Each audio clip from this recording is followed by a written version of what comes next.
Yeah, I could see it, but when I went back and looked at like the steel trestles, I could see it there too, just not as bad. Right, right. Hey guys, sorry. Yes. Go. I just started a YouTube video, so we're having a nice conversation here with TL Hart and Iron Eye about the game and Unreal Engine. Go ahead, TL. Then I also noticed that when he changed the switches to the auto switches, that they were spam calling video updates, Right. which he Yeah. did fix. I had to send him 4 or 5 messages about that one. Right. Is like you get the feeling that uh, he gets insulted because someone else figured it out before he did. You know? Developer, you shouldn't. No, I know. You should be open for criticism, right? Right. On your work, because you're going to find a lot of people in the world are going to find if you open it to the public like he has, they're going to find the problems. Oh yeah. They're going to point them out to you, and you're not open for that, then really, sorry to say, you shouldn't be doing it, right? Well, that's always been the problem, the communication and the lack of response to fixing those problems. So, That's in every game. yeah. You get that in every game. But like I said earlier, I think since he's partnered up with Astronaut, he's been able to do more work and a lot less a lot less politics of things. Right? Well, with his Discord down still and all that stuff. You know what I mean? Like having to babysit the Discord. like even the snowplow, like why doesn't the animation work from every angle? Like we should see that and this. I have to put the camera in a certain angle to get that to work. Doesn't make sense. Well, I found with the snowplow, if you put your cursor over a tree, you get more snow. Put the cursor over a tree? You know, the little red cross of your cursor, the aim. In first person, if you put the red cross over a tree, you get a whole bunch of snow coming off the plow. I'm trying that now. Which means it's not. That doesn't seem to be working for me. It's not. It's an angle thing, kind of like you're seeing in your UI driving. Yeah, it's not consistent. Right. It was rushed. I find if you go right behind the loco, then you see more snow coming over the top. Then if you go right here to the side, you'll see the snow coming off the side. And then it disappears. And then it disappears, right? And it shouldn't, because if you're still pushing it. Yeah. There are two forms of communication on bugs. And the biggest problem I find with Kumi is a bug report comes in. He may look at it, he may not. I don't know that part. But he'll put out a patch saying he's fixed it. And no matter how loud the community screams after that, he ignores them. Right. Yeah, that doesn't make sense. He says, "Oh, I fixed it." No, you haven't. Right. Don't ignore us. Right. We're having that problem right now with the client crashing. if you go back through his patch notes, he claims he's fixed it. Yeah, well then I'm sure he did fix it, and then he introduced something else that's now causing a problem again. Oh, yeah. The other day I play with a couple different streamers also, Right. but on one of them that I'm actively playing on, Derail, everybody stop, get the train put back together. Okay, everybody logs out, close the server, restart the server, everybody logs back in, because as soon as a rerailed car comes into render distance of any client, that client crashes. Oh. And then I was helping another group out the other night, and they haven't played it in 10 months. So they're experiencing the new stuff. Right. And they came across, I had warned them about it, but they're testing it. Two clients derailed a cordwood train. Host nowhere close. They run the cordwood train over to the freight depot to unload it. Another client's at the freight depot. As soon as he could see that, he crashed. Right. And I've tried reporting this every way I can. That it's the combination of the rerail tool and the client render distance, and the render distance not being the same for all items. Hmm. Have you seen? I saw one where we've all seen it, where part of the locomotive starts to render in, or you'll see the player just floating along above the tracks Yep. as the client. I've seen that. Yeah. Yeah, that's means he doesn't have all the render distance set to the same distance. Right. Or the doors and the whistle left behind. Those are all bugs having to do with render. He doesn't understand. This is why, right there is why I went digging into Unreal. Right. Why is his game leaving parts behind when other Unreal games I play don't? Right. Yeah. It's how he's implementing the models. Yep. I mean, Fortnite is made with Unreal. I don't have those problems in Fortnite. And you could have 100 players in the game. Satisfactory is made with Unreal, and I don't see parts of stuff lying around or left behind from animation. I'll give you a real funny one I had 2 weeks ago. We had a derail, put the trains back together, got them all back together, did our save, reload.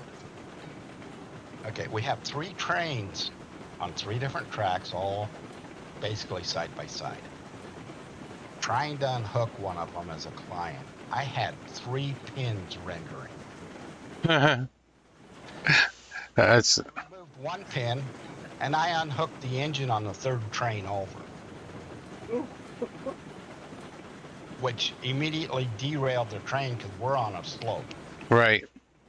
Yeah, there goes those cars. And everybody, I says, I have 3 pins here. I don't know which pins goes to which train. I'm moving. But we all laughed about it, but I'm going, it's those little things there that kill the game. Right. Make the game not playable. Yeah, and I had to go, it's, when you put a model into the game, there is a, hard to word, base model. Everything is encapsulated inside that base model. Right. He's not doing that. How do you know that? Because if you encapsulate everything into the one model, and then the physics engine only has to move one item, you don't get left behind parts. Hmm. Oh yes, I've seen some of that with Farmson. If in Farm Sim where we were doing stuff in the editor, not in the game, but in the editor. If you didn't do it right, it would not. It would be left open in the map, right? Yeah. So say you put a factory in, and you put a set of stairs to that factory on the side of the building. But if you don't combine it to that building, and you move the building in the game, the stairs stay there, the building is moved. Right. Yeah, I get what you're saying. Yeah, and a moving object like the locomotive, you should have the locomotive. Yeah. Then you have the regulator inside of that.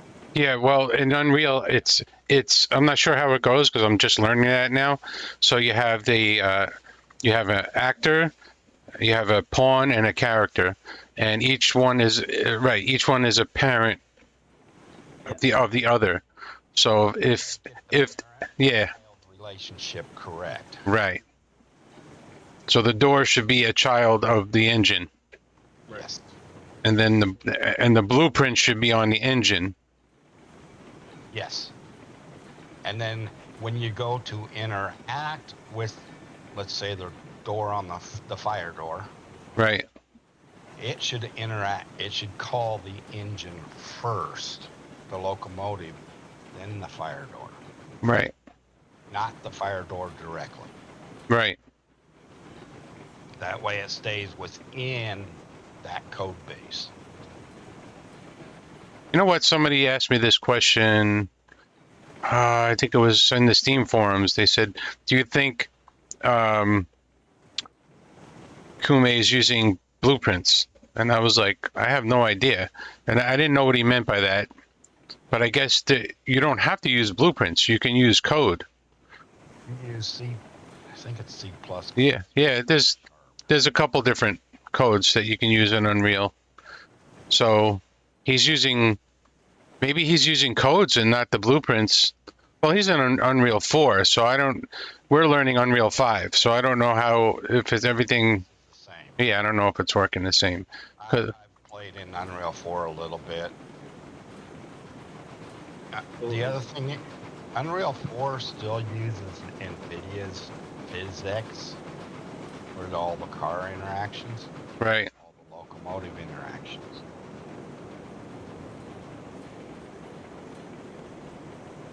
Unreal 5 uses its own physics engine. Oh, yeah? Yeah. So my goal is to make one of these games similar to this, but better, using Unreal 5, and take advantage of the nanite technology. Oh, I'd love And the Luma or whatever. Yeah. the Luma, which is the The Luma lighting. Right. So that's my goal. And nanite technology would be great for all the textures. oh yeah, it's incredible how that works. Yeah, they're starting to use that in ATS. So, but my game is going to be a little more in depth than this one, where you have to maintenance the loco. Also, now with Unreal 5.1, you can have steam that when it comes out of the cylinders, say the cylinder cocks, it will actually bounce off of stuff. Right. It doesn't go through stuff. So the realism, if I do the steam, if I can figure out how to do the steam right, the realism is going to be like off the charts. Yep. Remember back when Kumi was showing off the developer, when High showed off the developer and Kumi was all proud of how he got the smoke to interact with the tunnel? That Oh. block of white. I didn't. That can be done in Unreal 4 with the steam. Oh yeah.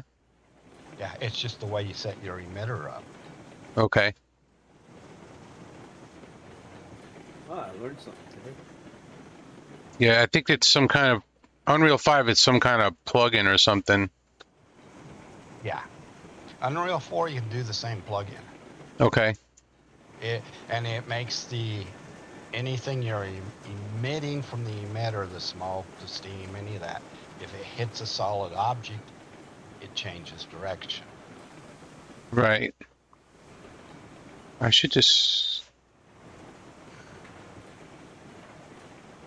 What am I doing? I can just go right here. That's the big This map. bugging me in Railroads Online, and that's the biggest reason I went into Unreal to see. People were saying, "Oh, it's Unreal." No, it's not. No. I had doubts about it when I heard that people saying that it's about Unreal, and I'm like, no, I think it has to do with the person that's creating the object, Yep, right? Because every other game that I play that has Unreal Engine in it, they don't have that problem, exactly. right? So, yeah. I'm going to speed this up and disconnect the...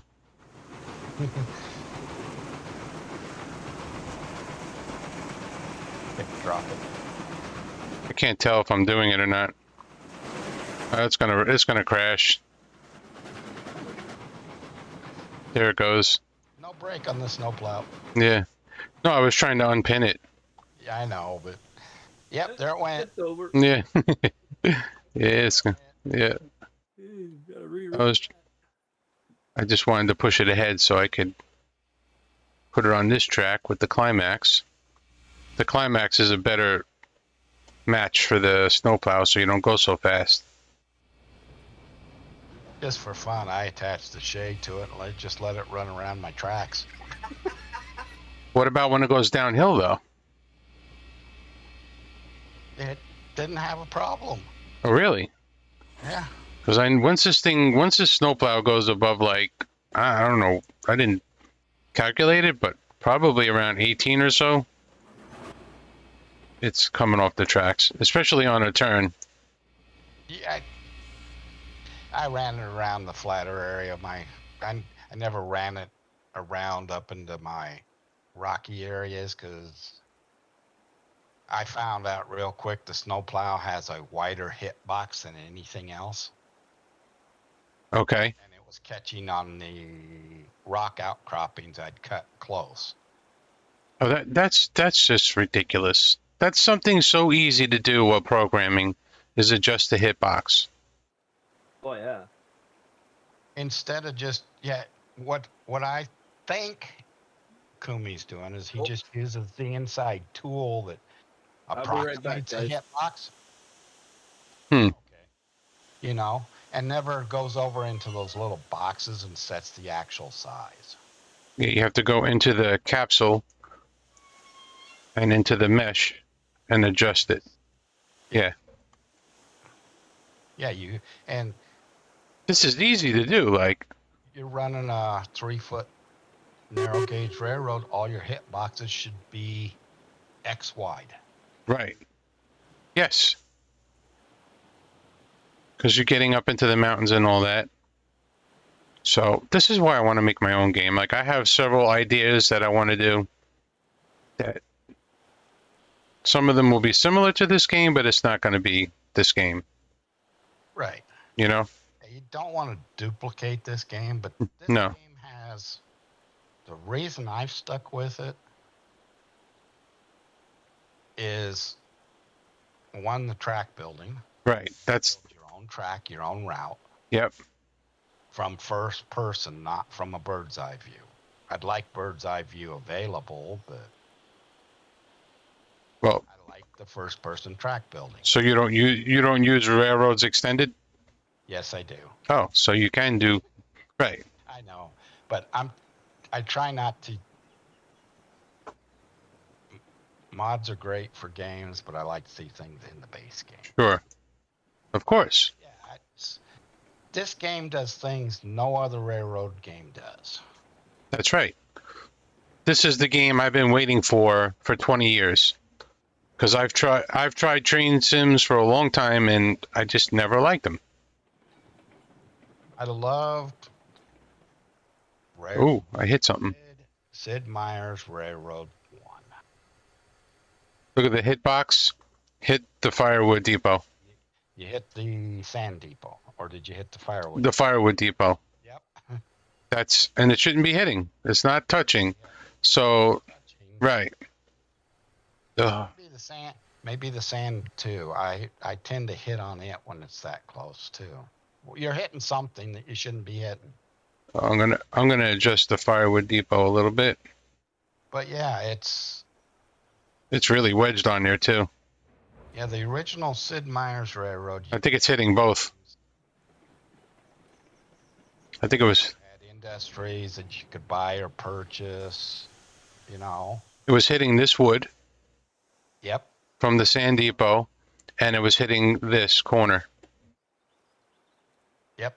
Wonderful. Yep. I want to know why my tracks are not updating in Railroads Extended.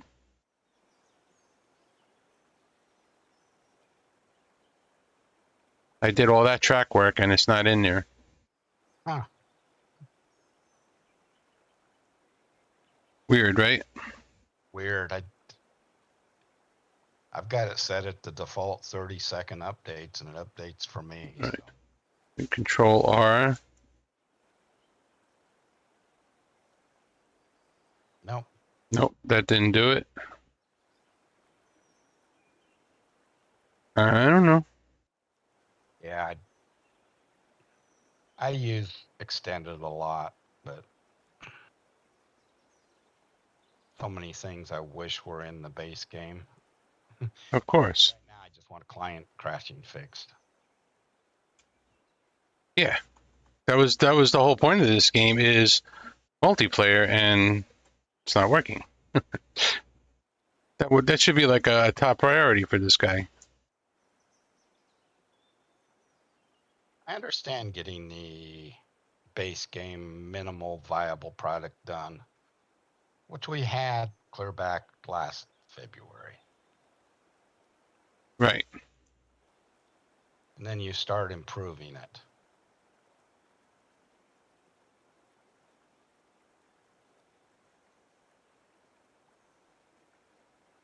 What I've been doing, unlike the sand house and the water tower, I've been building foundations under them. Oh, Them up a little bit. that's an interesting idea. It's funny though, when I placed this before, and when I brought it close to the track, that wood beam came up to the track. Now when I tried to place it, it didn't do that. Nope. Inconsistent. Oh. Yeah, your beam's not showing now. My running fast is not working either. So what I'm going to do is I'm going to save the game here and restart everything, because I don't like the way it's behaving. Yeah. Yep. You've learned. Yep. And then I had a thing happening also where after about an hour of play, my game would just start stuttering.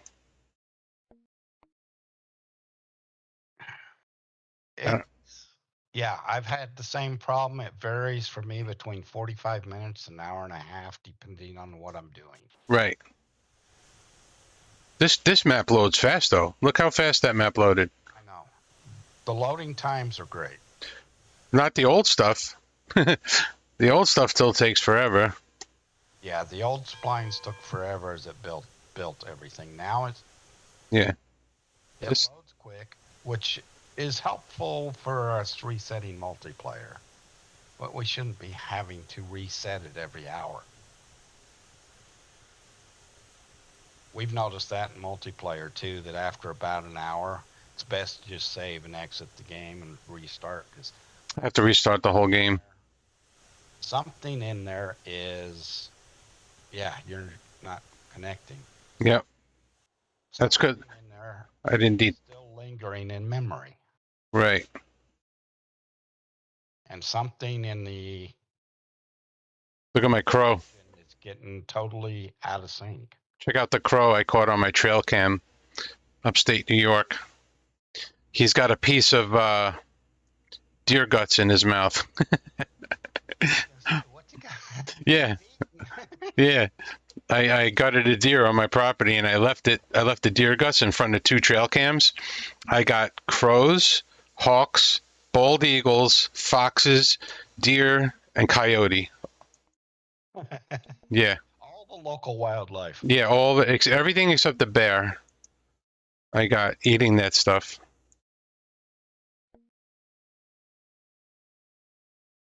I didn't know you had bears up there. Upstate? Oh yeah. Got more bears down here. I'm closer to New Jersey. There's a lot more bears down here because Jersey they banned the hunt last year. A lot of people don't hunt bear in Jersey anyway. Yeah.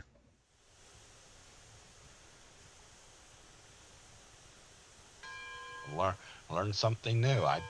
Oh yeah, lots of bear. I shot a bear. Bears are everywhere, but Yeah. it's never hit me they'd be that close. To what? To Civilization. oh yeah. Well, I live in a log cabin in the woods, basically. Yeah, I have a 17,000 acre forest behind me and a lake in front of me, and then upstate is even more remote. But for some reason, there's less bears upstate than there are down here. And see, I drove cross country semis for 12 years. And I ran East Coast, West Coast.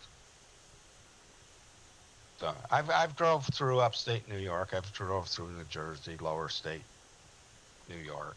Hey, everything's there now. So yeah, I knew there were bears in Pennsylvania. Just never hit me. They'd be the Finger Lake region. Yeah, there should be bears there. I think we have wolves now too. We have wolves. Um, they're making a comeback. We have mountain lions, bobcats, bear. I don't think the moose made it into New York State. I'm not sure. They're more over in like Vermont, New Hampshire. All right, my train made it through, so that's good. Yep. This time. This time. I got to put water. Those things move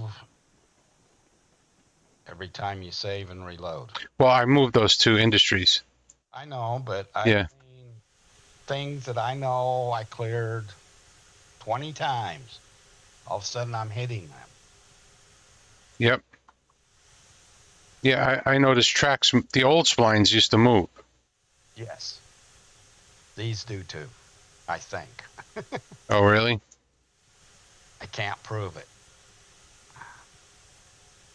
I don't know. This. I wish you could open that dome and see in it. Yeah, that's another like thing, right? Yeah. It's going down, not up. So I didn't get it.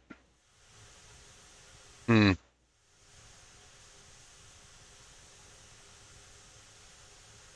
Yeah, the sizes on that saddle tank and boiler are so wrong. Oh, are they? It's way bigger than it should be. Is that it? The saddle tank's too small and the boiler's way too big. Uh-oh. Have you used Blender before? No, I haven't. Because I'm wondering, I'm gonna have to learn Blender. Like I do SolidWorks, which is an engineering program, Right. and you could specify all the sizes. I'm wondering if you can do the same thing in Blender. Specify sizes. I don't. That I can't answer. Don't really know. I've seen some people do it, but I know there's CAD plugins, but they recommend against it. So I'm wondering, I'm curious, like when these guys design logos for this game, how are they getting the proper size? There must be a way. Is this wood actually going in? Yes, it is. some of them do it by matching to images. Like a track, Yeah, they scale it. right? Scale an image or a blueprint and draw on top of that. I've seen that. When I'm still here. I, When I made my truck for Farm Sim, I took a picture of it for, and I went to size on that in Blender, Right. and I didn't really. I just matched what I was looking at and went over top of it, and Well, you were just making a graphic on top of a trailer. I made an actual mod for farm sim, Oh, so an actual truck, dump truck. oh, okay.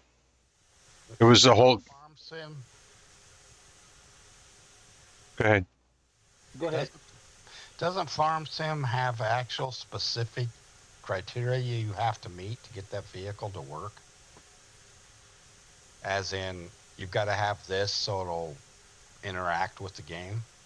But that's why farm sim they give you Giants Editor Okay. and they give you Blender,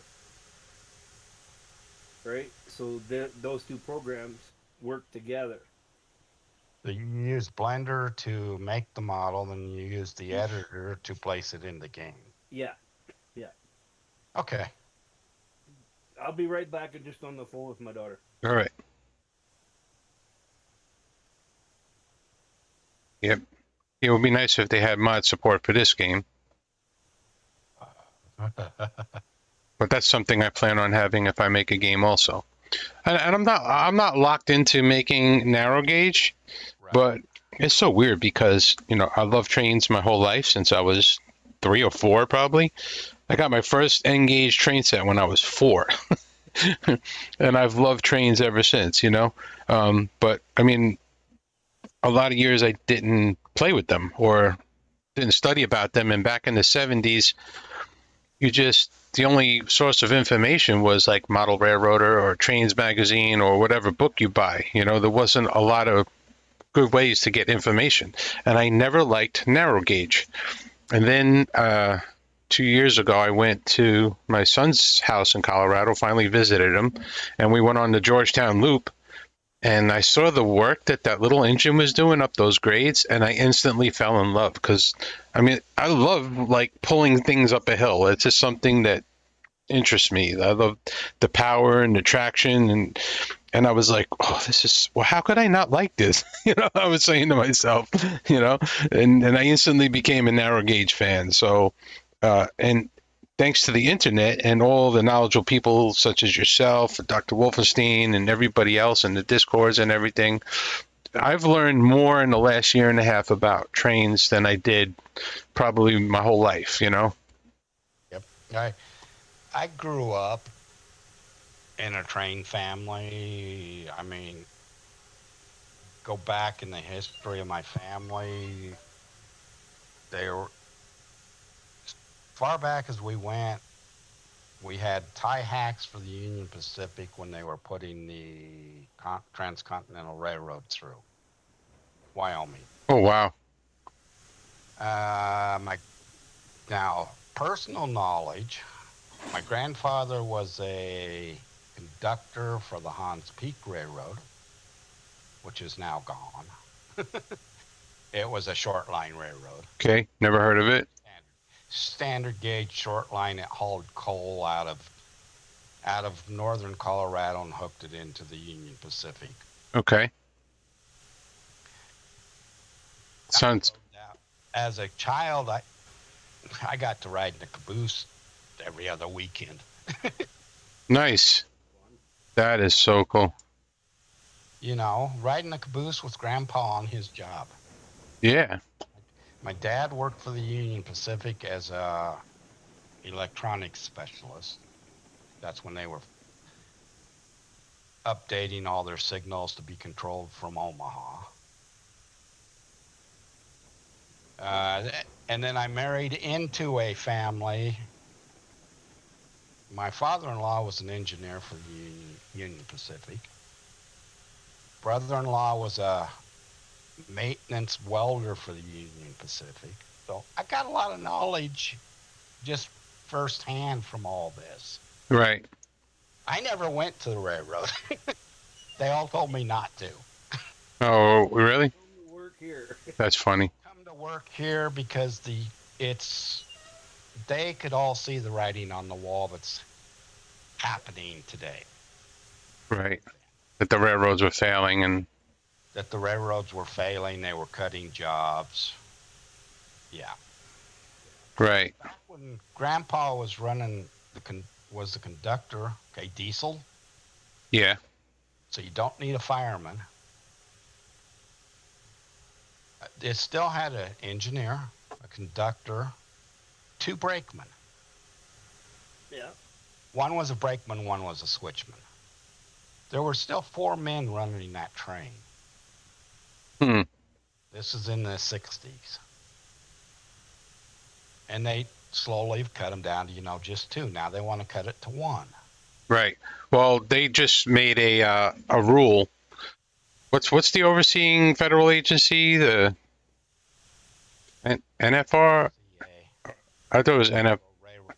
Yeah, FRA. Yeah, the Railroad Commission. Right, FRC or whatever. Okay. So yeah, they said it's going to be minimum 2 people per train. They made that a rule. So one person per train is not enough. Yeah. That was just like a year and a half ago. Here, I don't think they'll ever go to one person. Oh, that's crazy. You shouldn't have one person in charge of all that tonnage. It's a lot of weight. Yeah. I'm going to give you. My dad quit the Union Pacific for this reason. When he was installing all that electronics to control the lighting, the signals, and the switches from Omaha, their goal at that point was to make it like a model railroad where everything was controlled from the main terminal via keyboard, Right. including the engines. No Yeah. people. Eh, Wow. yeah, that's not a good idea. Union Pacific's goal since the 60s. Wow. What happens when something goes wrong with that big machine? Right. Right? You got to have somebody in charge of it. So my dad also worked for the railroad. He worked for the MTA in the city. And when I was a kid, he used to take me to the shops, and I actually operated the crane that lifted the subway cars off the trucks. I got to do that as a kid and hang out with him. And then when I was a teenager, I used to hang out on the tracks every single day. That's what we did. Me and my friends, we all had model railroads. We'd go from house to house playing with them. We'd hang out on the tracks. We'd take the train into Penn Station and Grand Central Station just to see the trains, the walk around the platforms. And, I didn't have a good camera back then. I was 11, 12, 13 years old. But I take my little 136 film or 110 film cameras and take little snapshots of the trains, somewhere I have that. One of these days I'm going to scan it in and make a YouTube video about some of it, I guess. Right now in the maritime provinces, there's a locomotive that they're trying to save, but it's not doing too well. Some of them are probably beyond saving. Well, it was one of the first diesel locomotives in Canada. That came to Canada. Okay. And it's been sitting on the side of a road as a art piece since 68, they said. That's a long time. Yeah, and with the ocean, salt water from the ocean, and then salt from the roads, it's at the point where it's going to be a lot to salvage it, but it was the first diesel engine in Canada. Well, up there anyway, at least. Did I switch the right switch? That they're trying to Nope. rescue. Almost through the train. Uh-oh. Yeah, that was close. Hey, we went back on the track. Good. So it's so funny. I bought a house upstate 2 years ago, and then last year we found the local rail excursion line. So I did the guest engineer program where I drove the engine for about 2-3 hours. Yeah, that was fun. And but the railroad, my favorite locomotive is the GG1, and they have two of them up there, just sitting on the siding. Wow. They can't get them to the museum because the bridges that you have to cross won't hold the weight. So they're just sitting on the siding, rotting away. They're heavy suckers. Oh yeah, GG1s are. I think they're 100 tons, Wow. something like that. That's a lot of weight. Yeah, they might even be heavier than that. They might be 120 or something. You kind of wonder why today, modern bridges today can't hold that kind of weight, but back in the day, bridges back in the day could hold that kind of weight. Well, they had to be built special for the GG1, that's for sure. I mean, the typical Long Island Railroad M1 Bud car, I think those were 80 feet long and 80 tons. Yeah. So you got a bridge that can't hold 80 tons. Right. I don't want to be around it. Yeah. Matter of fact, when we hung out on the tracks, we hung out at a bridge. And it was a very old bridge. It used to turn in the center. And I mean, all that stuff was long gone, but we had fun crawling around the gears and all the different catacombs underneath. And one day we got stuck on the bridge when two trains were coming. We were on there's like an emergency platform. Yeah. But there was two emergency platforms, and we were on the bad one. So the bridge was only maybe 12 feet in the air, maybe. And yeah, it was like over a river, over a canal, not a river, over a saltwater canal. And half of it, the water would flow. The other half was kind of like just mud. And in the center was mud. So when the train was coming, we thought the platform was going to collapse because there was two trains and the weight of us on it. So we jumped off into the mud. And we went up to our waist. And my friend, I got out. I managed to work myself out. And my friend wasn't so fortunate. He was stuck. And I was trying to pull him out. I couldn't pull him out because when I grabbed his under his arms and tried to lift up, I would just push myself down into the mud, right? So I go and I find a piece of plywood in the swamp there, come running back. He's still stuck in the mud, mind you, right? And I put the plywood down on the mud to give myself better surface area so I don't sink in. So I start pulling him up and his shoe came off. And I remember looking down the hole in the mud and seeing the clean inside of the shoe. And then the mud just closed up and that was gone. He had to walk all the way home with one shoe. Yeah, today kids aren't allowed to do that kind of stuff. Nope. No, we were nuts. When that canal used to freeze, and then break up, the icebergs would go in and out with the tide. And we would hop on the icebergs. I mean, they were huge. They were like 20 feet across. Yep. And we would start a fire and roast hot dogs and ride the last hour of the outgoing tide. And then we make sure the wind was going the right way and everything. And then the tide would take us back in.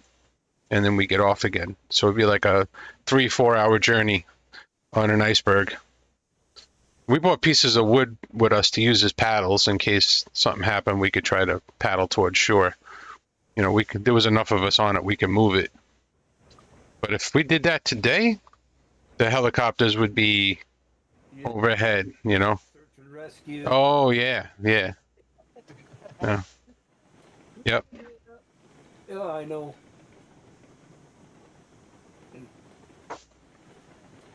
We have little rivers, not like what you guys have, right? We just have these little concrete-made rivers, right?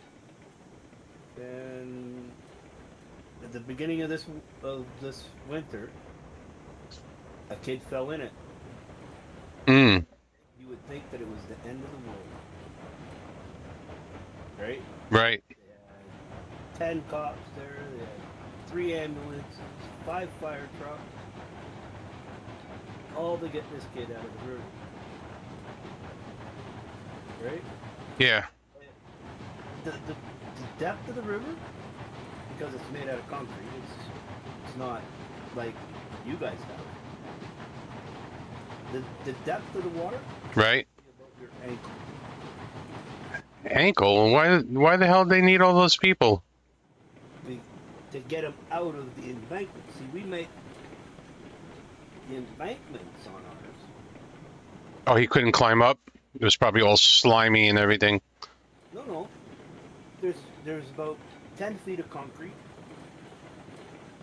and that's the bottom of the room, right? So Right. it does a round bowl, and then it does a little bit up the embankment, and then the rest is all dirt. Well, yeah, 4 hours. 4 hours. Yeah, to get this kid out of the They water. couldn't just lower a rope down. I mean, come on. Now they have. Draw a ladder. Right. Yeah, 10 feet. They had to sit there and think about it for 20 minutes to an hour, and then they gotta find the guy who has the rope or the ladder, you know, to get the kid out of there. And like, dude, jump down to your grown man. It's a kid's about 4 feet, 5 feet tall, or just put the boom down and lift it up. Yeah.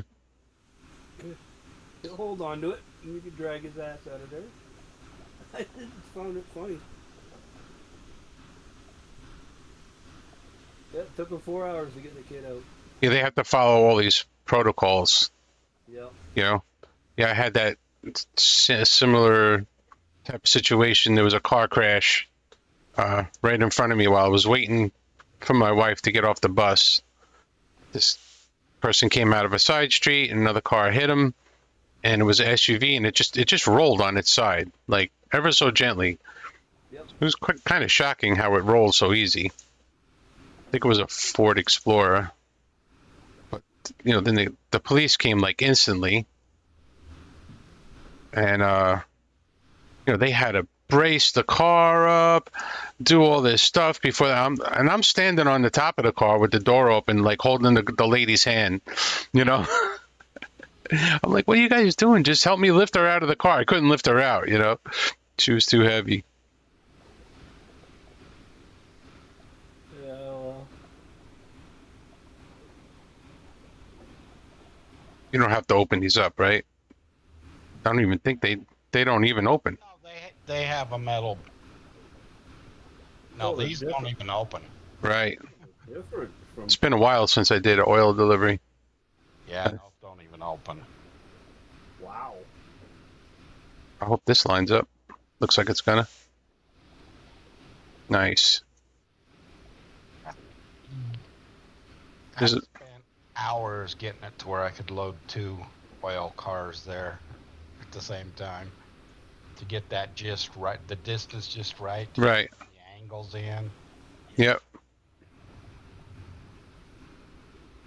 This is. In reality, they would have just moved the pipe. Yep. Yeah. Or put in a longer pipe. Or a pipe that extends or retracts. I was looking at the actual location that platform was modeled after, and it does have adjustable pipe. Oh, that's so funny. What location is that? Chama, Colorado. That's funny. How did you know? How'd you know that?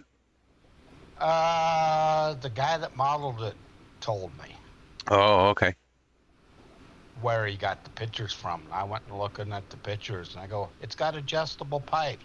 He says, "Yeah, I modeled it that way. Kumi took them off." Uh, Okay. Yeah, it swung just like this, but at the end, instead of having that bend, first Right. it had adjustable pipe, but the band was a canvas tube. That you can move around. Right, yeah. So you could move it around the last few inches to get it in the hole. Right. And he modeled it after the same thing as what. He showed me a picture of his model that he sent Kumi, and yeah, it had the canvas on the end of the pipe plus the adjustable length pipe.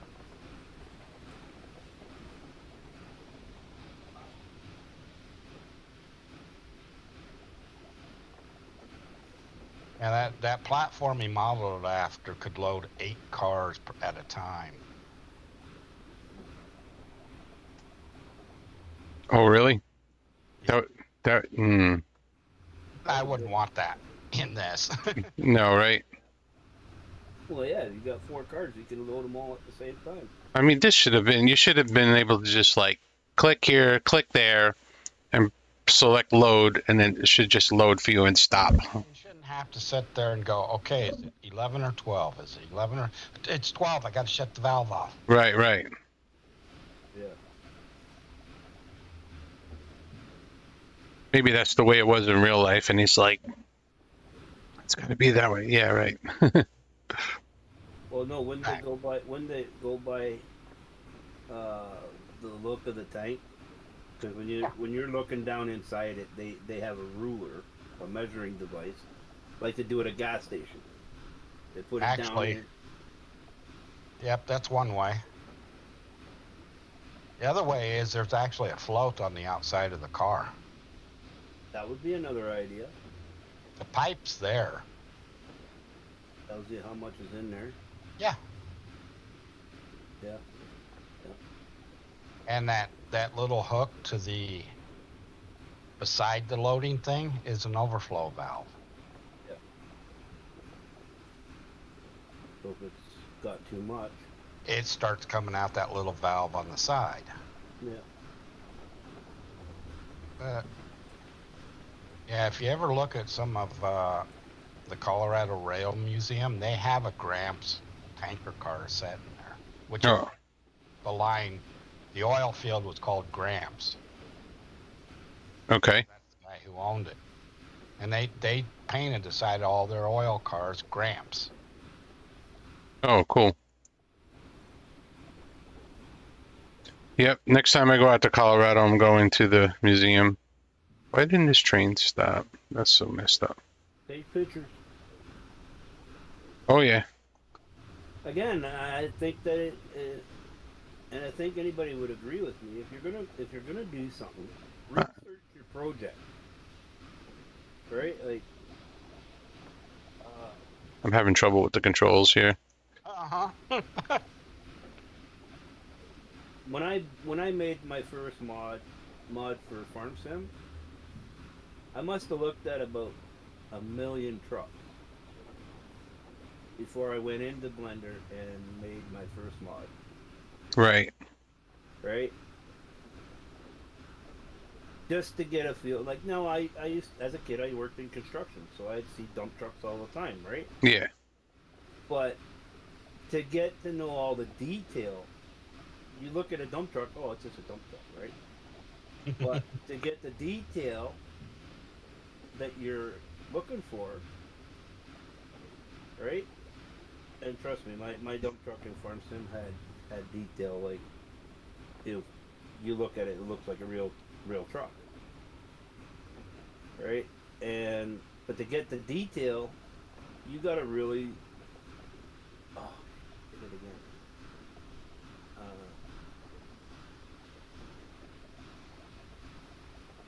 It takes a bit of dropping it where I shouldn't be dropping it. Don't spill the hot coffee on your lap. Oh no, I'm heavy into my mine right now. And see, that would be something for me, because my whole theme is mining, right? You like mining, huh? Oh, I love it. Okay. Something about playing in the dirt. Something shiny. Yeah, that's cool. And but if you're gonna research a game like what you guys are doing, like that game, right? And you want it to be somewhat real, right? Research every detail of what you're going after. Well, sometimes that's a job in itself. It is. So I thought about that too. I'm like, if I make a game and it is narrow gauge, I don't really know how much I can devote to research. I might have to get someone to help me, you know, So that's easy. because I'm no expert on narrow gauge, that's for sure. I learned a lot in the last year or so, but I learned a lot from you. yeah. One of my goals is if I make a game is to get the operation of the steam locomotive completely realistic as possible. Like every aspect you would do, like I want to oil the drivers would run out of oil, you know. So after time, if you don't oil them, they're gonna break down, you know. To me, watching a steam engine go down the track, I like that little puff of smoke every time Sure. you hear the engine go, Right. right, and you get that puff of smoke on each one of those. Right. I think that's cool. That's essential. If I can, why did that close? If I can get that to work in the game will be successful. Where the steam, is bouncing off of stuff and it looks realistic, and then the operation of it, the maintenance of way, and I want to put random track failures, track maintenance, all that stuff, you know? Now, are you going to have mines in your game? Yes. There'll be, the typical stuff, just like this, logging camps, Okay. cattle. And they want to add all this stuff to this game too. But any industry that the narrow gauge would have served. Hello? Why can't I? You going to have little AI characters running around your? Oh, yeah. Yeah, there'll be animals and birds and stuff. Oh my god. And the animals will have, like if you run into a moose, it's going to do damage to the train, and then you have to fix it. That's my goal. I don't know if I can do all that from what I've studied. For the moose. Yeah, hamburger. Don't worry, there'll be reefer cars in the game. You could take the moose home with you. Cool. Yeah, it'll be refrigerated products, cattle. Yeah, teaching the cattle to walk into the cars would be interesting if I could simulate that. So far from what I see, I think I can do it, you know? Isn't that the same way as how they ranch cattle on a ranch? Right. Around? But in the game you have to teach, you have to make, a path for the cattle to take. It's the cattle become AI and you have to Fuck that idea. yeah. That might be my favorite part. What? Put them in the holding pen, open the gate, and Yeah. It'll be easy. Just as long as you line up the car To it, yeah. to it, they should walk in and then stop when it's full. I don't know. Whenever I visit my uncle at his farm, and he's got 100 head of cattle on it. You want to come out and see the cows? Nope, You don't like the cattle?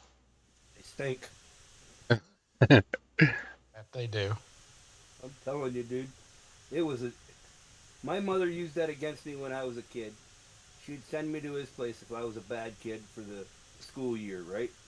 If I got in trouble, she'd send me to his farm to work on his farm over the summer, right? Yeah, I did that until I was about 10 years old. Nope, no more going there. I have to back up. I'm gonna have to back out of here.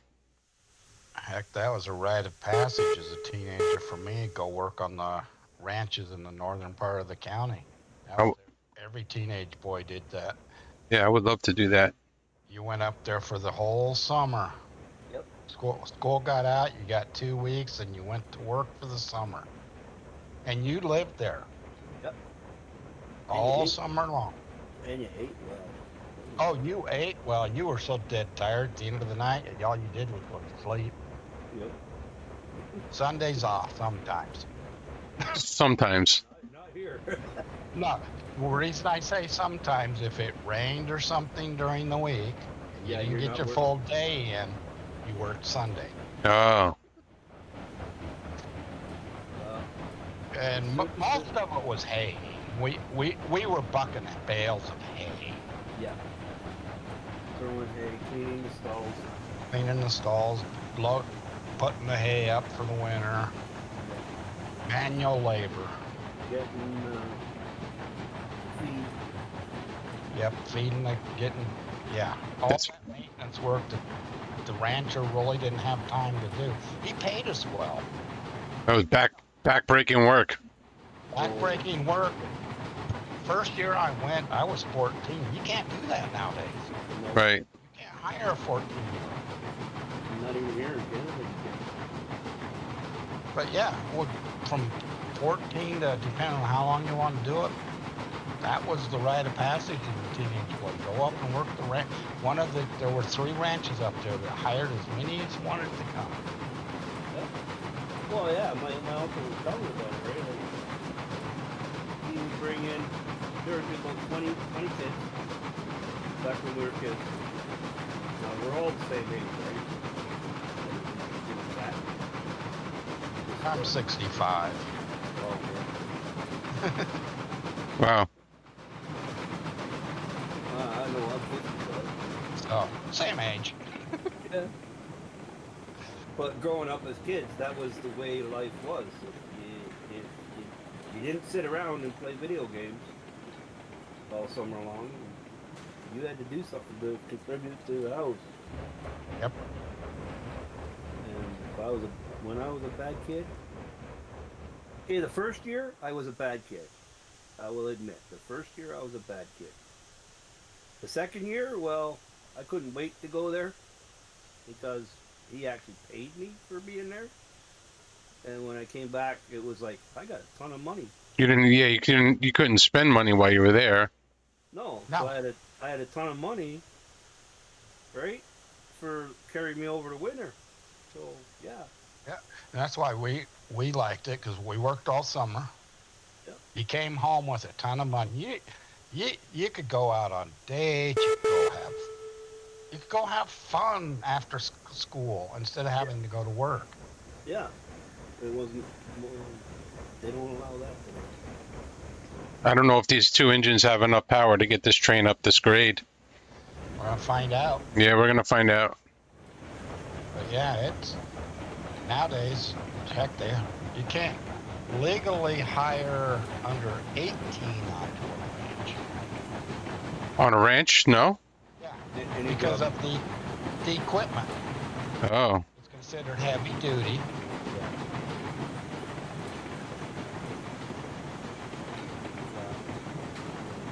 Even in construction, you don't have to hire anybody under 18 here. Where when I was a kid, after 10, I went to work with my stepdad in a bricklaying company. Yeah, I was a laborer.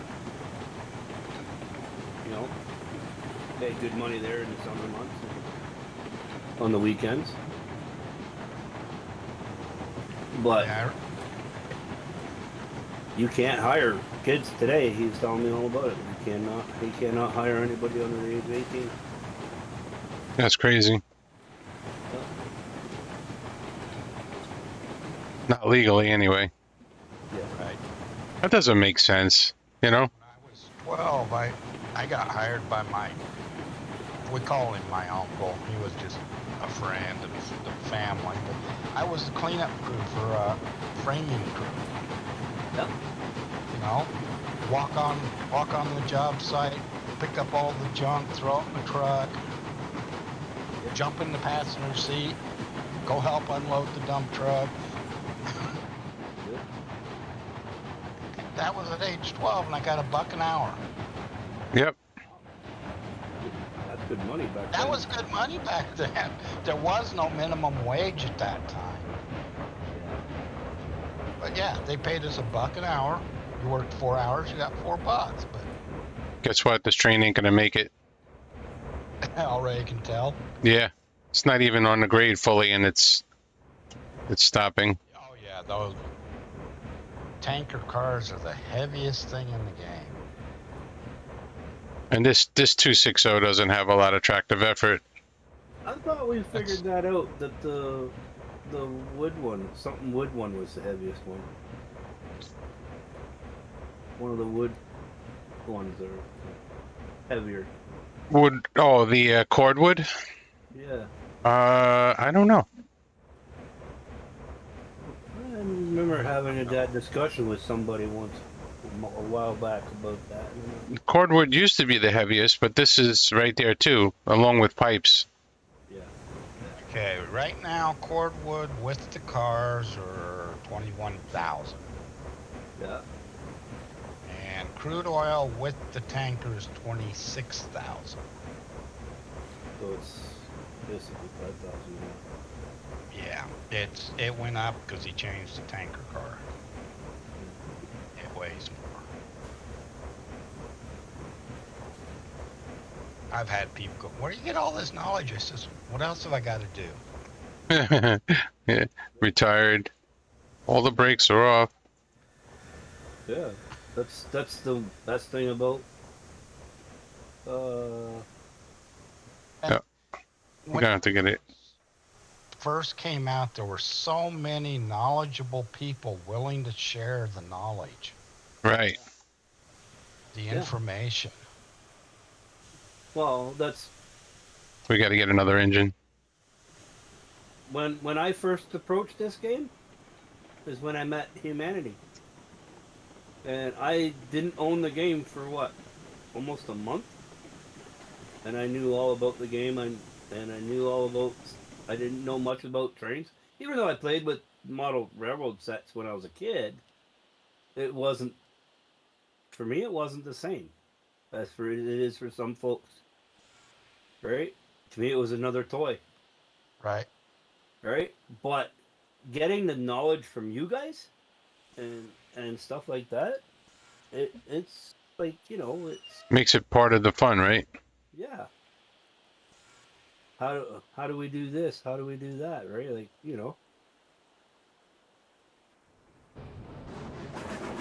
How does this work? yeah. Why does it look like that? Right. So, kind of got my curiosity when I first hit you. Remember?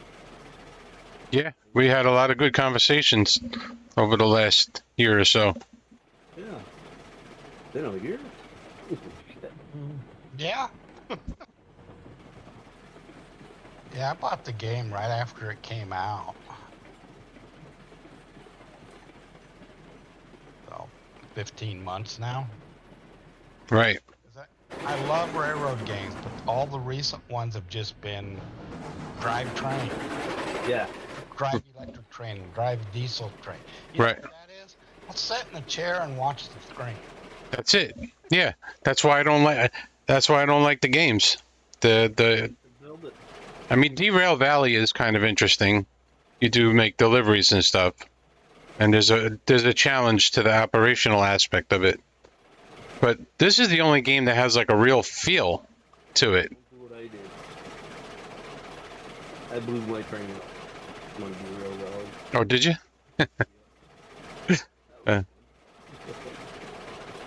I Derail Valley. It just didn't draw me in because it's just It's in the contracts. right. And plus, I'm not a big fan of European stuff. When you get past the European stuff, it's just the other. They're after a little while, it just got boring. But at least Derail Valley has a feel to it when you drive it, kind of. Like Train Sim 3, it doesn't feel right. Doesn't have a feel. I haven't really played that one, but I got it, and I was gonna ask you a little bit about that one. Right. Oh, How you felt about that one? it's challenging because it doesn't feel right. Yeah. No. I had one guy I was playing this game with that was trying to talk me into run 8, which is the multiplayer. Oh, that Multiplayer run trains. There's no building, no nothing. You run trains and deliver. right. But it's all multiplayer with dispatchers and a lot like Flight Sim. But it got boring real quick. Really? Because once you're out of the yard, onto the main line, that's it. You're just driving. You're driving, you're setting back, and every now and then you got to control your speed because of the town coming up.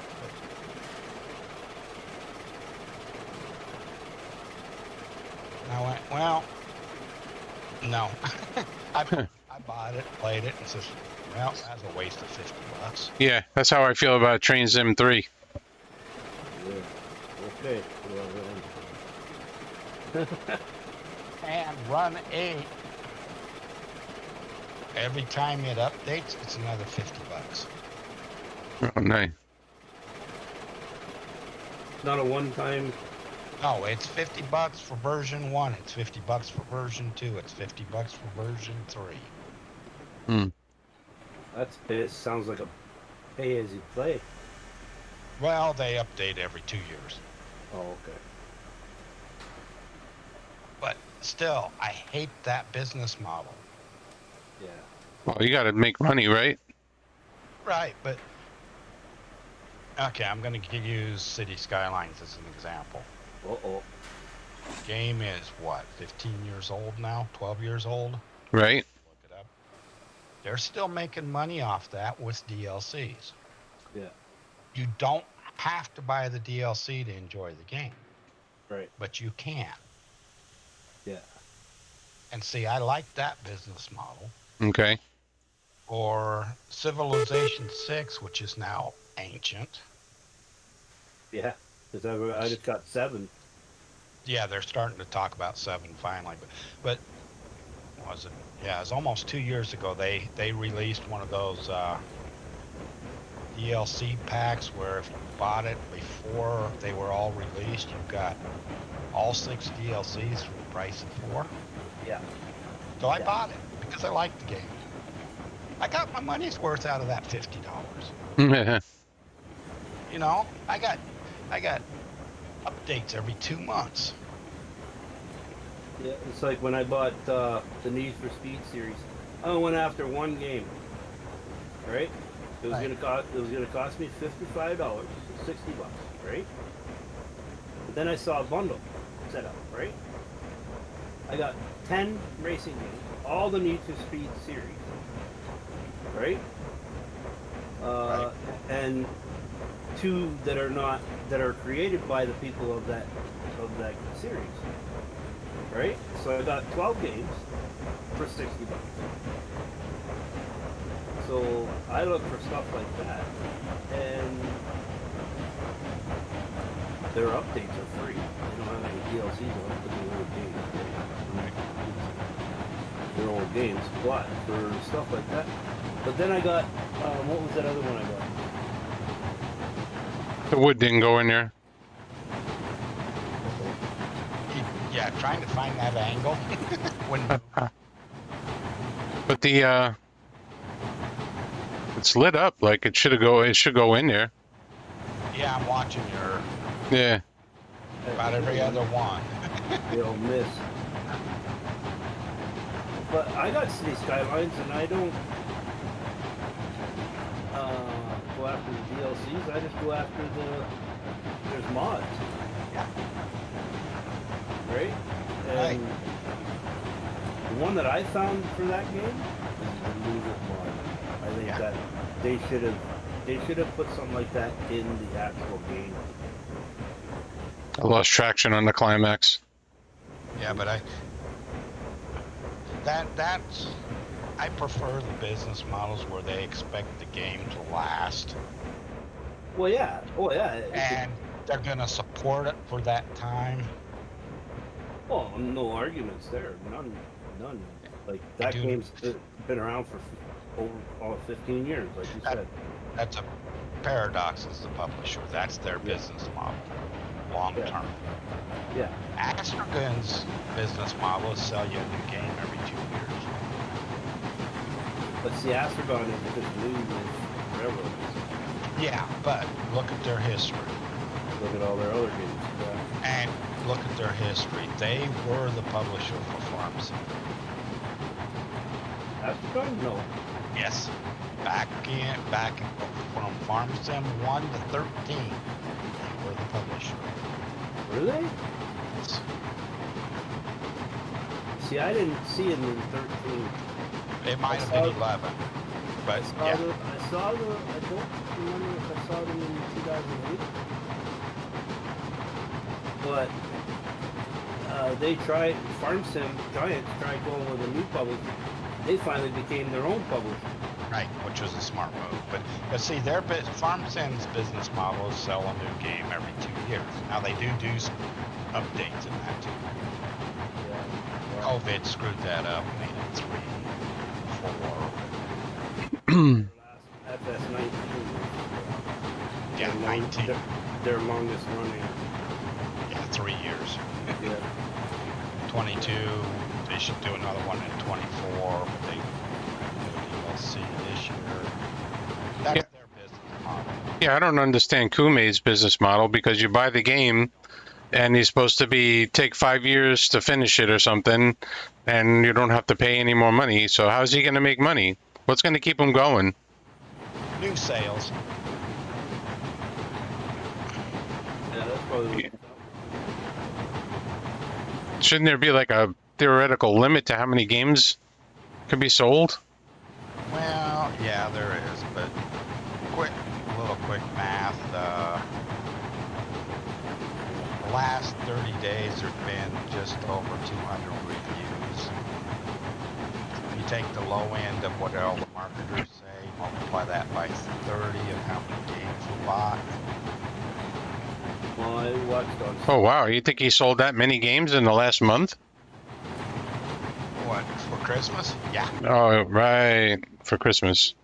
He dropped his price for Christmas. Why do you think Astrogun was pushing all those new models out? Just for in November or December sales. Look, and what's their focus now? Updating the store page, give it a new look. Yeah. That's what they stated. So yeah, they're trying to push more sales. It's a niche game. There's going to be a limit to it. He needs to get it out of early access, but it's not ready.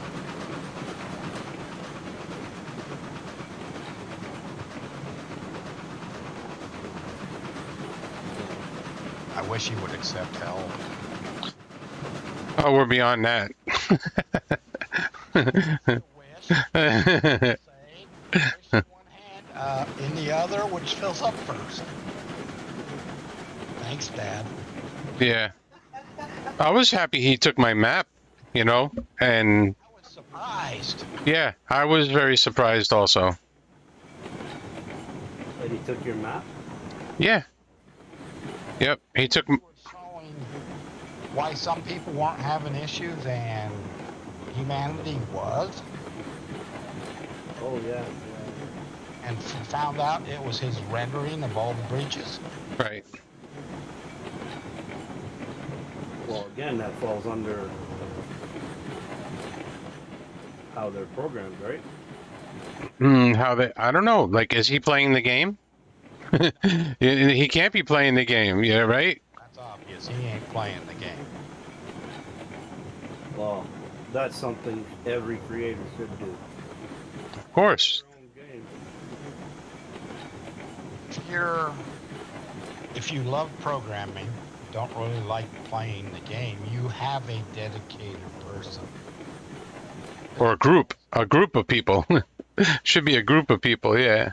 Group of people, because that group of people could give you some feedback, and then okay, once you've got that feedback and you fix all the stuff that that group of people have noticed, right? Right. Then put it out for the public, and then the public, because that's what Cole Games did. You know what his game is? It's subsistence. He did that, and he had 10 people playing the game before he even launched it. Right. And then when he launched it, it opened it up to the world, and then the world started telling him what was wrong, what people were finding wrong, and showing him. He fixes it. He gives you hot fixes here and there, and stuff. And every November, I've noticed he comes out with a new update for the game. The anniversary update. Yeah. So when he comes out with a new like this year, he brought out 60 Alpha 60, which gives you a quad and a shop. It's a survival game, right? You're in the middle of a region in the north where you have to survive. You've got bears, you've got moose, you've got deer, you've got wolves, you've got hunters that are all trying to kill you. Nice. So he announced that he wants to bring the game to full access in 2 years. Right? So he quit. He just quit his full time job to go full time on working on that. So and he's a single developer. He's all by himself, right? So it can be done, and he's using Real Engine. Oh, it can be done. Yeah. So that's why I said it's. I know. I forgot who I was talking to. I told him, I says, oh, I'm going to make a game. Oh, that takes a team of 100 people. I'm like, no, it doesn't. No. The game, Be devoted to what you're doing. yeah. And willing to take criticism from folks. I was working with another guy on a individual building a game. I just loved the game, and I was reporting bugs. And one day he sent me a private email saying, I like your bug reports. Nice. I'd like to hire you. Oh, nice. He says, it's not going to be much. I can't afford it. I says, hey, I've been doing it for free. You want to give me a dime a report? I'm happy. Yeah. Sure. The thing was, after 2 years, those of us that were working with him seen that he was burning out. Right. And we said, hey, take a break. Yeah. We know you're wanting to get it.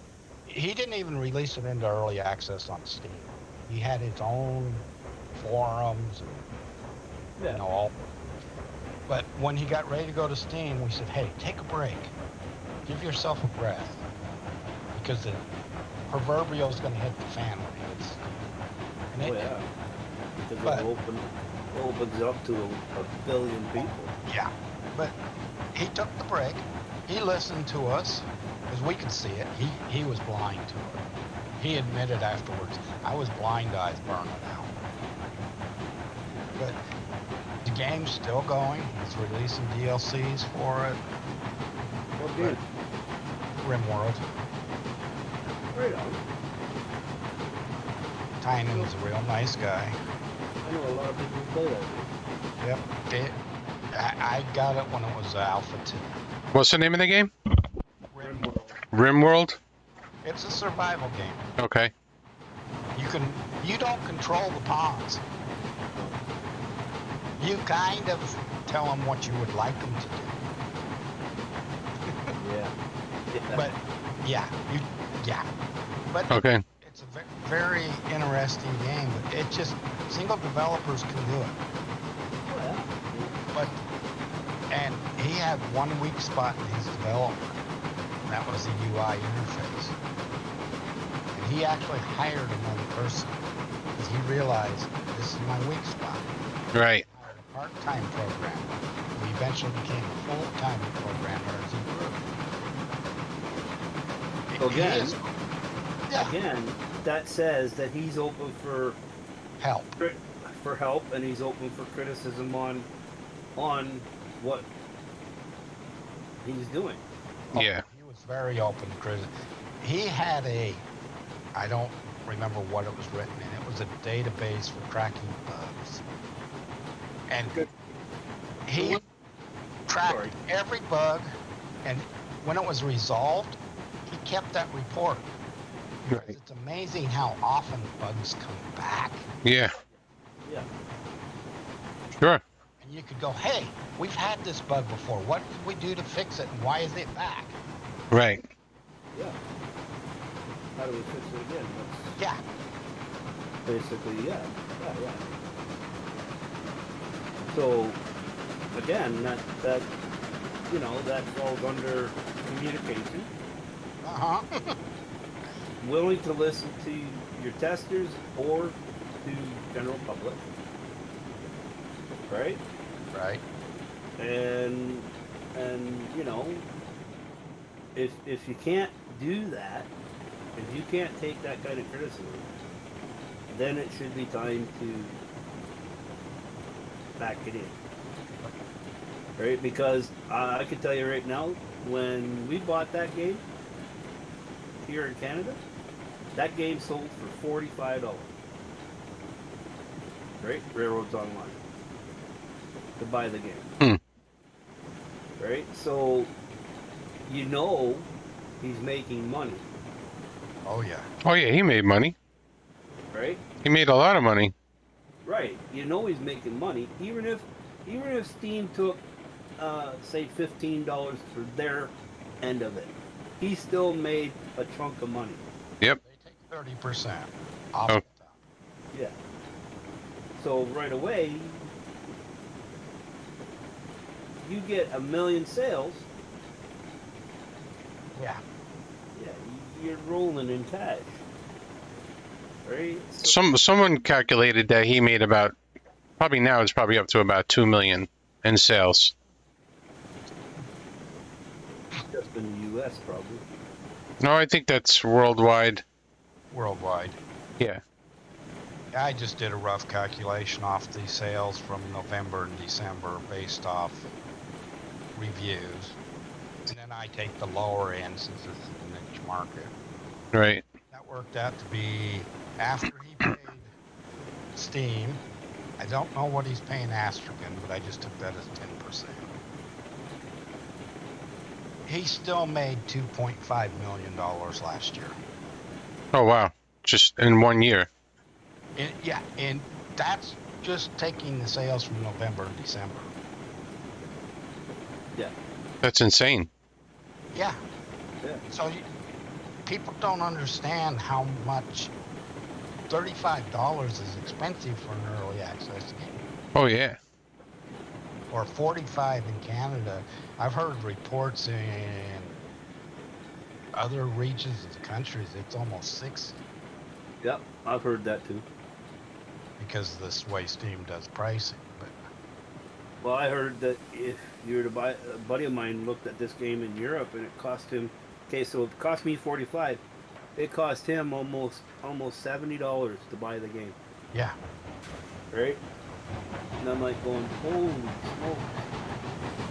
It works out. Reality, if it's in American dollars, it still works out to the same amount. yeah, But in their money, they're 3 times the price in Canada. Right? yeah, Kumi's making money. I don't, that doesn't bother me. He's put in some effort. I just wish he would take criticism and put in some more effort. Well, that's what I was getting at was the other thing he could do. If you're making just in 2 months $2 million, why couldn't you hire another coder or another person to a develop team? Create your developing team, right? Because usually what you do in a Right. business, right? And I think the man would agree with me. Once you get so far in the business, you bring people in so you don't have to do the hard stuff anymore, right? You get them to do the hard stuff, like in I'm going to use humanities business, lugging a furnace, and you're going to get some young kid, young teenager, or young adult that's got a license for that kind of stuff to do that, so you could do more stuff at the office to get more work. He doesn't want anybody to screw up his game. He's doing it all himself, Yeah. screwing it up. Yeah, I think it's ego. Yeah. Ego, right? And Yeah. that's what it is, right? Like, but Unfortunately. you gotta let that. He's gotta let that go, because that's gonna, in my eyes, that would be a downfall. Oh, It is. I am done. How far did the first game get? Let me show you guys something. ARR, not very far. Yeah. So So yeah, I wish he would accept help. yeah. He supposedly can never confirm it. People said he has hired modelers. They're no longer volunteers. But I can't get anybody to confirm it. Maybe part of the deal is not admitting you've been hired. That could be. There was a review posted on Steam from somebody claiming that they were a modeler that got fired because of problems. Right. So this is the game I'm working on, the tutorial. It's called Stackbot. It's from from Unreal. Make your first game. Okay. So this is what I got so far. If I hit play, get rid of this. Hit play. You got movement in the trees. Yeah. You got wind. Got some stuff. This guy can walk around. He's not walking right now. I had issues with the walking animation. Look at floating. I think because this tutorial was written for Unreal 5 and now it's 5.1. Yeah. I can do this and then look around the game. Yeah, it teaches you a lot about how to use the tools in the game, Yeah. in the engine. Like even in like all these rocks, each one of those rocks is 6 million triangles. Wow. Yeah, if I come over here to nanite visualization and click triangles, now you can see the triangles that they're made up of. And as you get closer, the triangles become more and more. And as you get further and further, they get less and less. Right. So you basically always have the same amount of triangles on the screen. So no more level of details for the modelers is the nice thing about that. Right. No more of this popping, the engine popping in at this range. Right. So with that, can you set all those rocks as what you were talking about before, their heart, where they could be in a file of their own? Well, they are. So if I They are. open up my content drawer, go to landscape, or it might be environment. Yep, rock, flat rock. So I open up the flat rock and everything associated to it is in here. The texture. That's where everything would go. Right. So it does with a flat rock goes right. in that file, right? All this right here that you're looking at, once you catch up, the stream catches up. That's just for the texture of the rock. Right. Yep. And that's how you build it. So learning all that stuff. All the bumps you've got on that rock. Yeah. The bumps and the highlights and the shading and right. Yeah. All missing now in Railroads Online. Right. So, and the reason why there's so much on this rock is because they want. Let's open up the rock. Why can't I see the rock? Mm, this one. There it is. So there's the rock.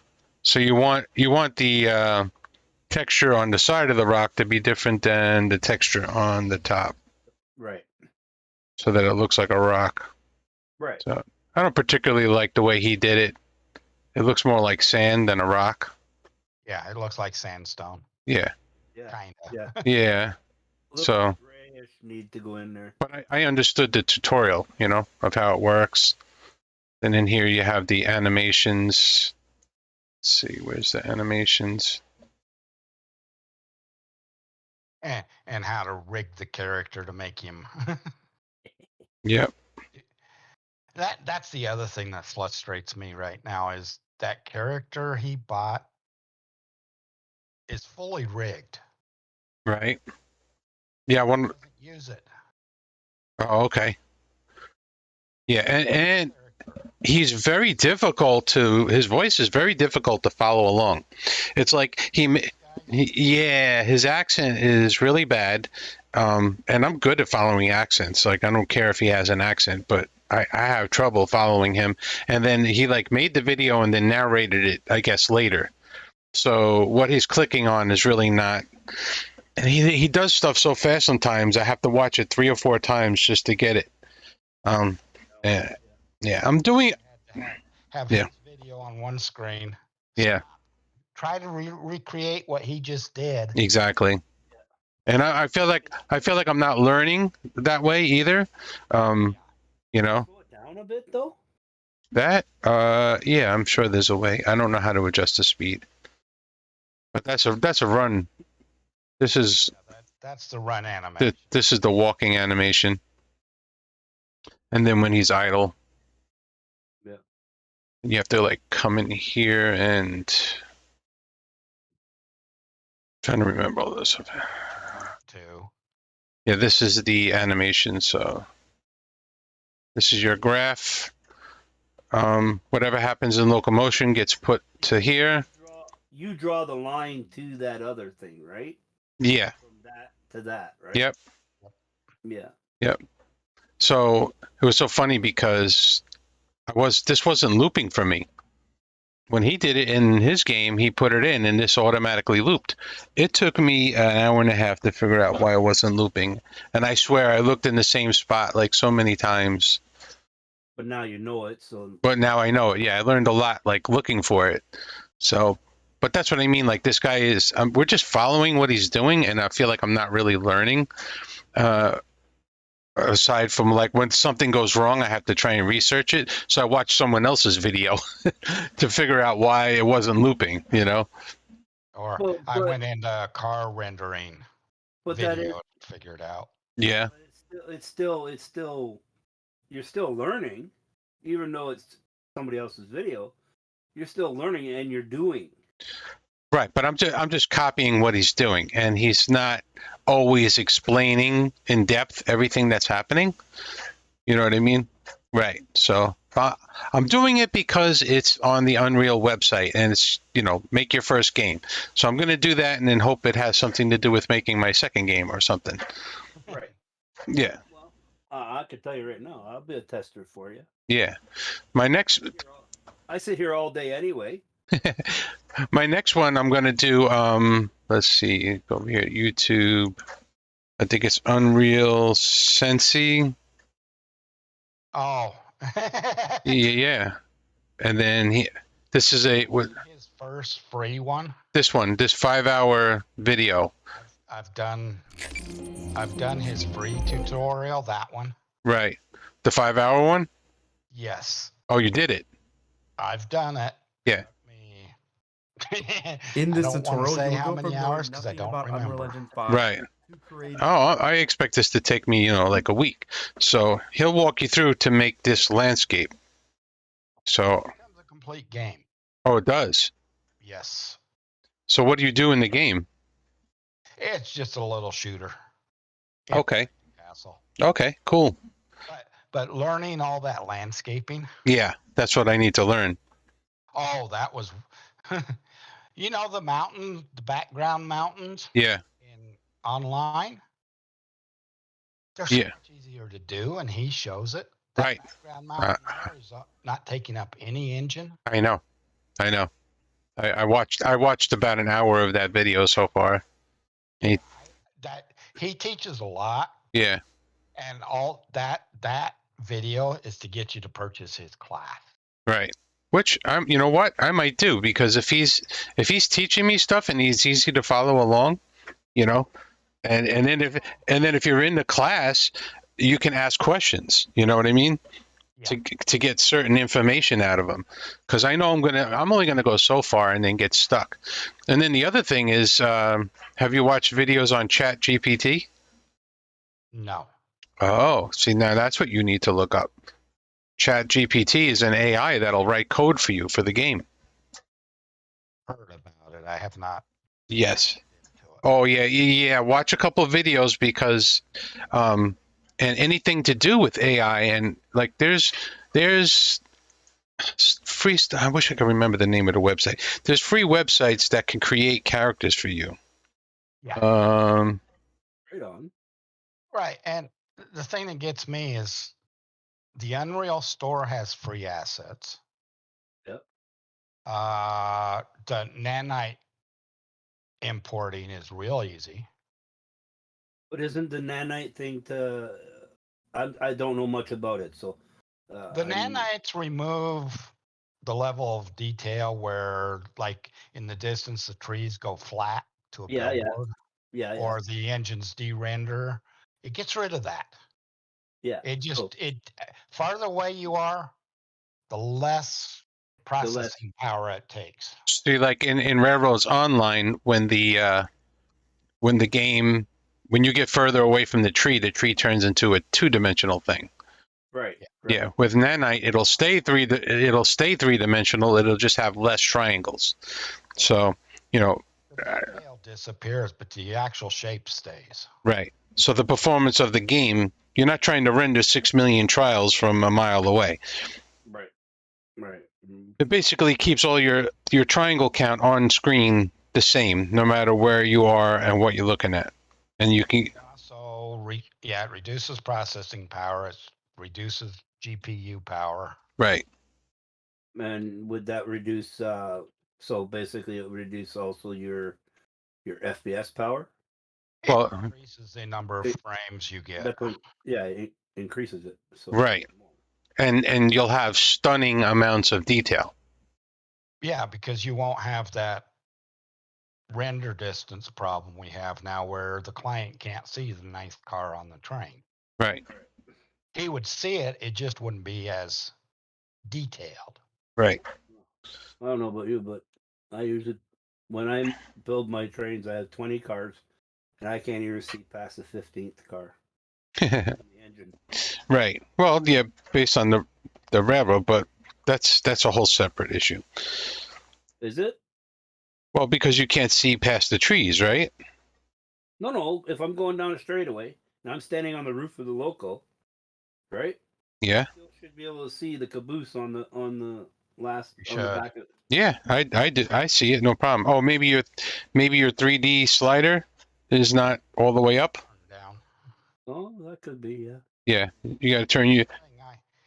I had to learn with railroad. I have to leave the blur set at 1% so the anti-aliasing works. Okay. At 1%. At 1%, because otherwise I get bright flashes off the rails. Oh, yeah, I get that too. But if I set it at 1%, Right. motion blur at 1%, it got rid of all those flashes, Right. which means he's got the wrong graphics code tied to the blur. Right.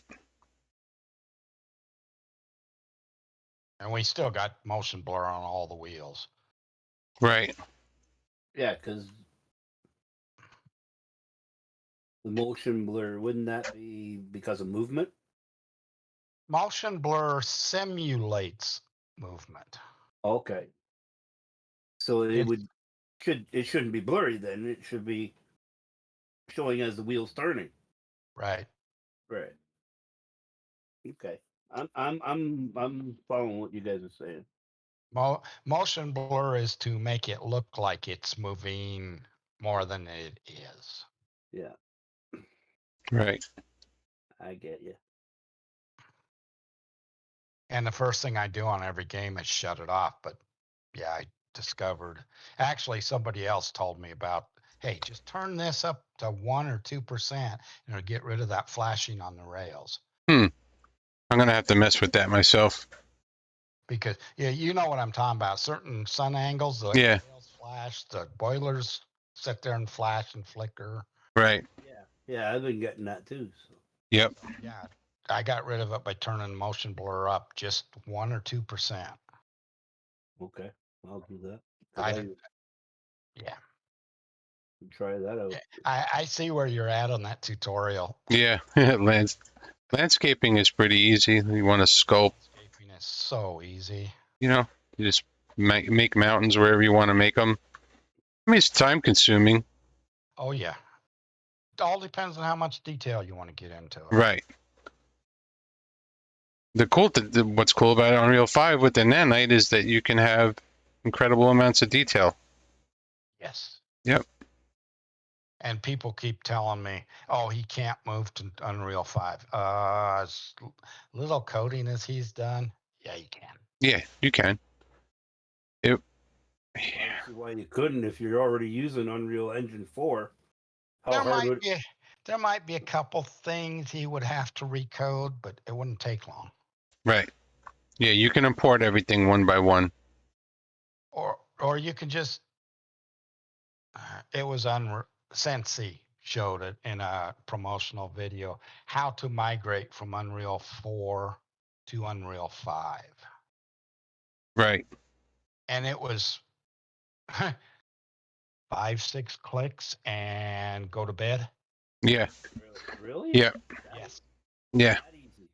That easy? That easy. Don't give them any ideas. Then, It was that nope, easy. nobody will be buying my game then.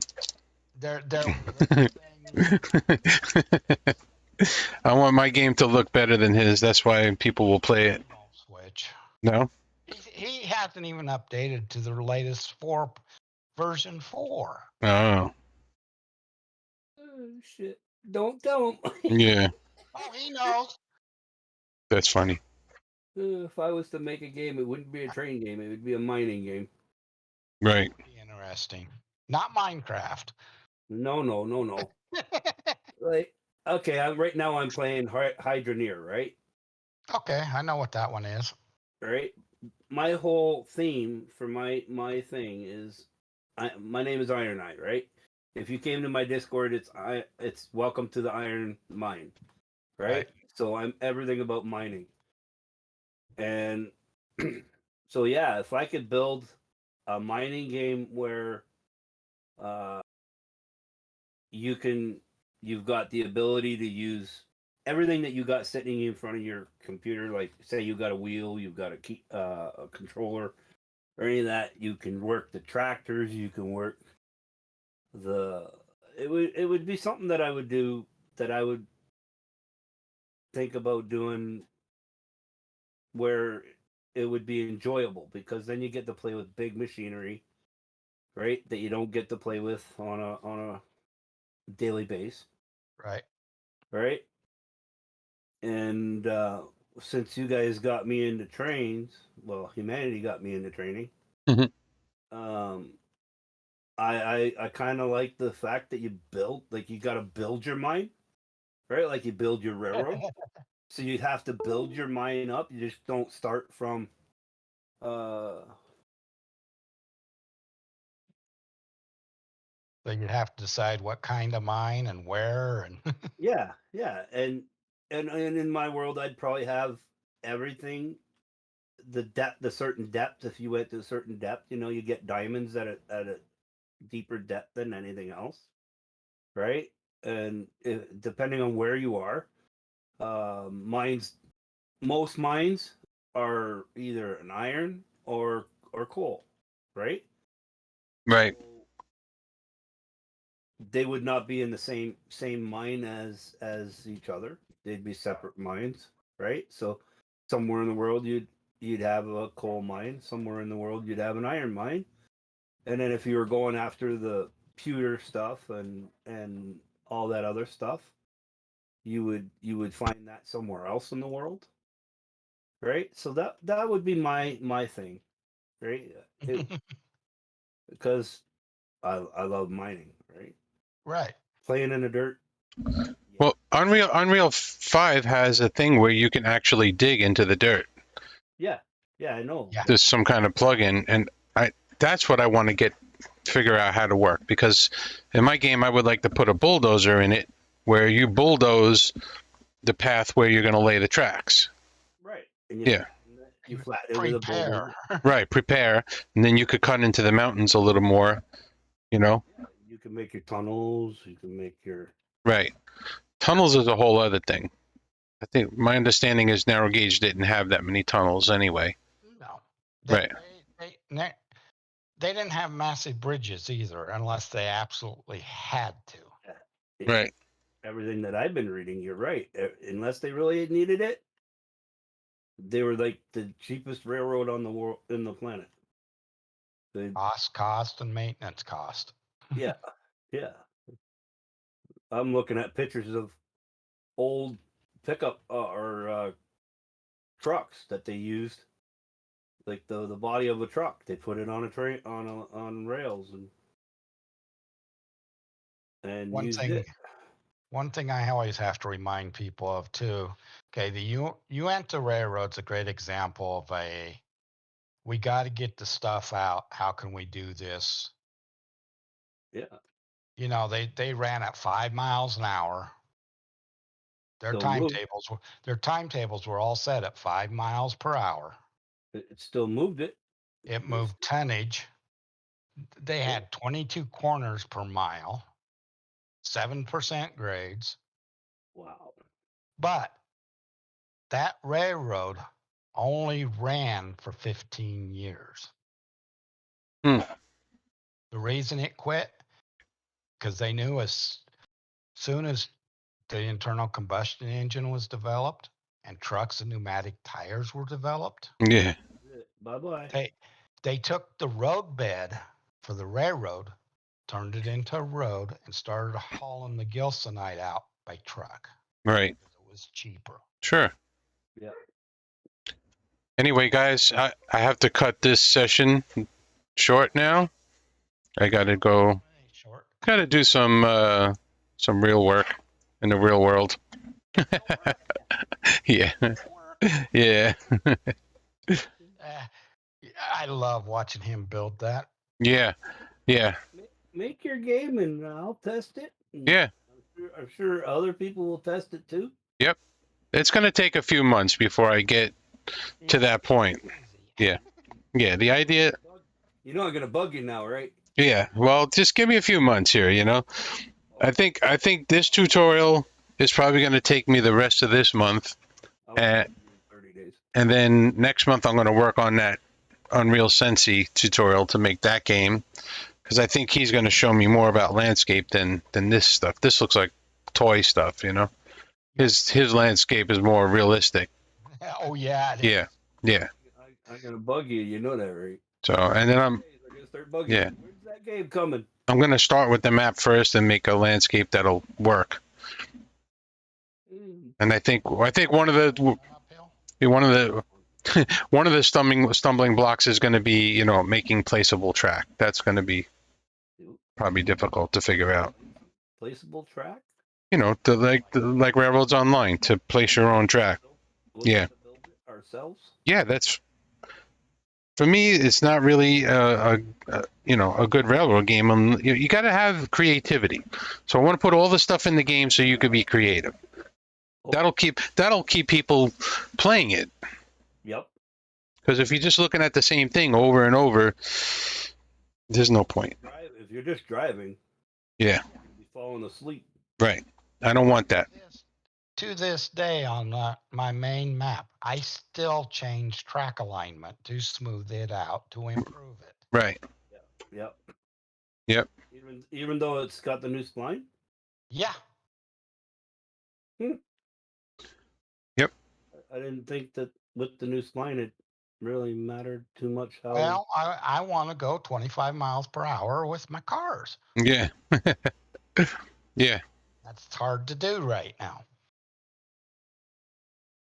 Is there an engine that will put it 25 miles an hour? 2 of them. There. Oh, I gotta get the snow's there. I can't play it with the snow. Yep, the Glenbrook and the Cook 280. All right, guys. I'm going to catch you later. Okay. Later. All right. Have a good one. Bye, everyone. Bye.